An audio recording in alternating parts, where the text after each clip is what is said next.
being a Gen Xer, nobody holds us down. Like, as far as I can recall, nobody ever held us down. Gen Xers, at least like growing up, whatever you wanted to be, you did. Whatever you wanted to do, you did. You didn't really let the system keep you from being who you wanted to be.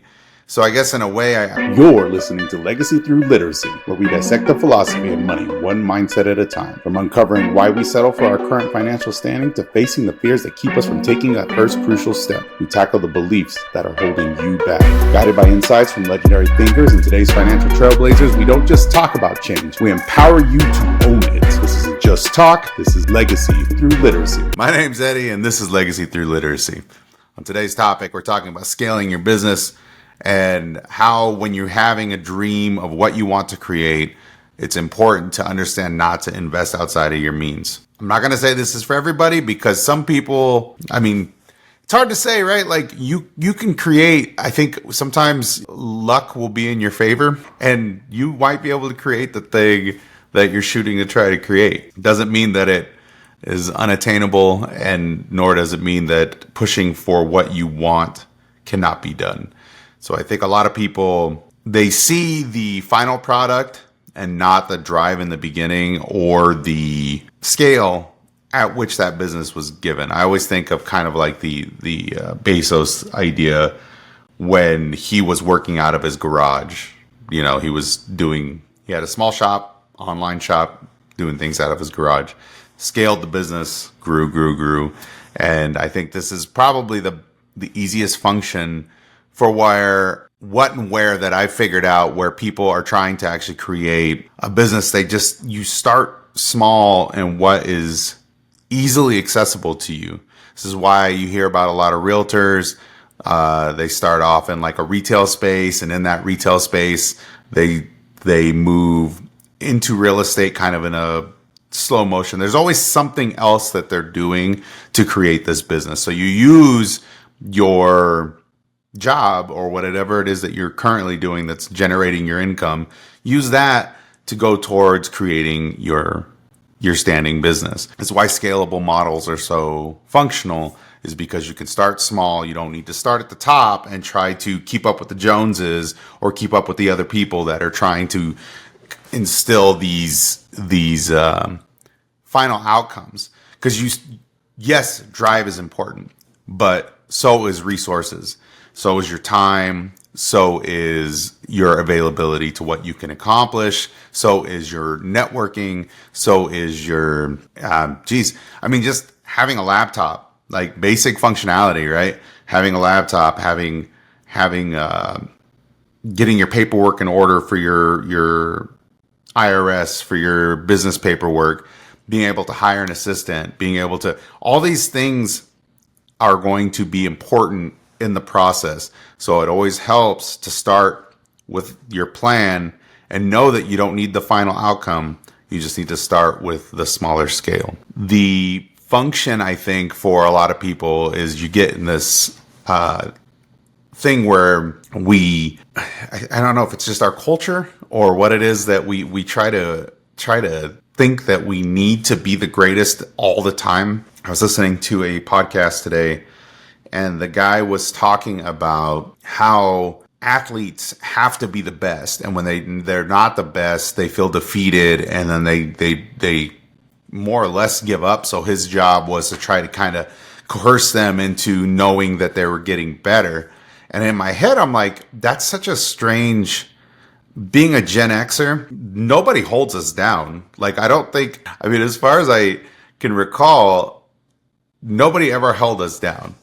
Gen Xers, at least like growing up, whatever you wanted to be, you did. Whatever you wanted to do, you did. You didn't really let the system keep you from being who you wanted to be. So I guess in a way, I always kind of wonder, like, maybe it's the failed ideology that they talk about in the movie Fight Club, where, he says, we're the children of a bastard generation, we've all been lied to and now we're pissed off. But I don't think I ever really felt that way. I felt like I got a lot of I was successful in my life at that time, and more so now that I think about it, because, I raised a family. I dealt with like having a job, even though I believe my work ethic is much better now than it ever was then. I think that's really super important, because I don't think that a lot of people really realize growth. You don't see the growth. You don't see the things that you've gotten better at. And I think some people do, especially if you had really toxic traits as a younger person. Now you're trying to become a better person. And I do think in that way too, maybe you're a scalable model yourself. Like, you started off with what you had, you built into something greater, and now you're trying to be the greatest that you could be. And this is the legacy that you're trying to leave behind. This is the thing that you want to create for other people to be inspired by, right? I think everybody wants to be that, a little bit of that hero story. Or maybe some people do, maybe some people don't. I don't know. I do like the idea that as a society or as a culture that we're trying to create better versions of ourselves, kind of like an intrinsic competition, I guess, in that way. I don't think the biggest competition you'll ever have will be your own self being better than who you were the day before. The small victories are always going to be the most important victories, because that is you scaling to greatness. That is you becoming that thing that you ultimately probably see in the end outcome for a lot of people. But like I said, you didn't see all the dealings that these people had to deal with to get to the end game. You didn't see the struggles, the strife, the fighting, the probably the legal battles. like there's so many different things. Like I talked to a lot of the local businesses in town, and they run into so many different issues just trying to open like a food truck or open like a brewery, like all the different licensing, all the different complications with zoning, with talking to people. Like they do one of the things that one of the restaurant people that I was talking to, she said that because they were serving alcohol at the restaurant, she had to go around to the neighborhood and talk with all the businesses and ask them if it was okay if she decided to sell alcohol. So it was like a communal effort. So she had to get signatures from every single person. And if she didn't get enough signatures, she wouldn't have been able to get her liquor license, which is, which is kind of crazy. Like I get it. I get it. But I think that if I was opening a business, I would have never thought that, hey, I need to go talk to my neighbors, which is probably kind of good, right? You got to get to know your community a little bit.